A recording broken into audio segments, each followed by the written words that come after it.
ദേശീയ വരുമാനം. നമ്മുടെ രാജ്യത്തിന്റെ സാമ്പത്തിക സ്ഥിതി എങ്ങനെയാണെന്ന് എപ്പോഴെങ്കിലും ചിന്തിച്ചിട്ടുണ്ടോ? ഒരു രാജ്യത്തിന്റെ സാമ്പത്തിക ശക്തിയുടെ അളവുകോലാണ് ദേശീയ വരുമാനം. ഒരു സാമ്പത്തിക വർഷത്തിൽ നിർമ്മിക്കുന്ന സാധനങ്ങളും സേവനങ്ങളും ചേർന്ന ആകെ മൂല്യമാണ് ഇത്. ലളിതമായി പറഞ്ഞാൽ, ഒരു വർഷം കൊണ്ട് രാജ്യം എത്രത്തോളം സമ്പാദിക്കുന്നു എന്നതിന്റെ കണക്ക്. ദേശീയ വരുമാനം കണക്കാക്കാൻ രണ്ട് പ്രധാന സൂചികകളുണ്ട്. ഒന്ന് GDP, അതായത് ഒരു രാജ്യത്തിന്റെ അതിർത്തിക്കുള്ളിലെ ഉത്പാദന മൂല്യം. രണ്ട് GNP, അത് നമ്മുടെ പൗരന്മാർ ലോകത്തെ എവിടെയായാലും ഉത്പാദിപ്പിക്കുന്ന സാധനങ്ങളുടെയും സേവനങ്ങളുടെയും ആകെ മൂല്യം. ദേശീയ വരുമാനം കണക്കാക്കാൻ മൂന്ന് പ്രധാന രീതികളുണ്ട്. നമുക്ക് അവയെ ഒന്നൊന്നായി നോക്കാം. ആദ്യത്തേത് ഉൽപ്പന്ന രീതി. ഇവിടെ കാർഷികം, വ്യവസായം, സേവനം എന്നീ മേഖലകളിലെ അന്തിമ ഉത്പന്നങ്ങളുടെ മൂല്യം കൂട്ടിച്ചേർക്കുന്നു.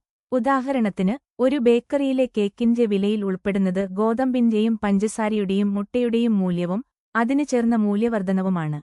അവസാനം, നിങ്ങൾ വാങ്ങുന്ന കേക്കിന്റെ വില മാത്രമാണ് ദേശീയ വരുമാനത്തിൽ ഉൾപ്പെടുത്തുന്നത്. രണ്ടാമത്തേത് വരുമാന രീതി.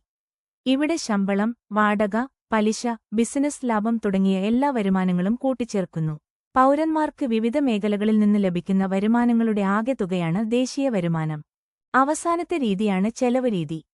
ഇവിടെ രാജ്യത്തെ മൊത്തം ചെലവുകളാണ് കൂട്ടിച്ചേർക്കുന്നത്. ഉദാഹരണത്തിന്, നിങ്ങൾ ഫോൺ വാങ്ങുന്നത്, സർക്കാർ റോഡ് നിർമ്മിക്കുന്നത്, കമ്പനികൾ യന്ത്രങ്ങൾ വാങ്ങുന്നത്, കയറ്റുമതിയിൽ നിന്ന് ലഭിക്കുന്ന വരുമാനം എല്ലാം ഇവിടെ ഉൾപ്പെടുന്നു.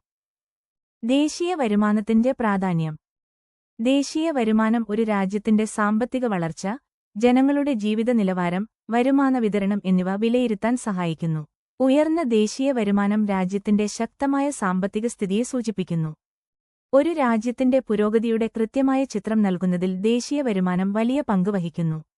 കൂടുതൽ വിവരങ്ങൾക്കായി ഫോളോ മീ.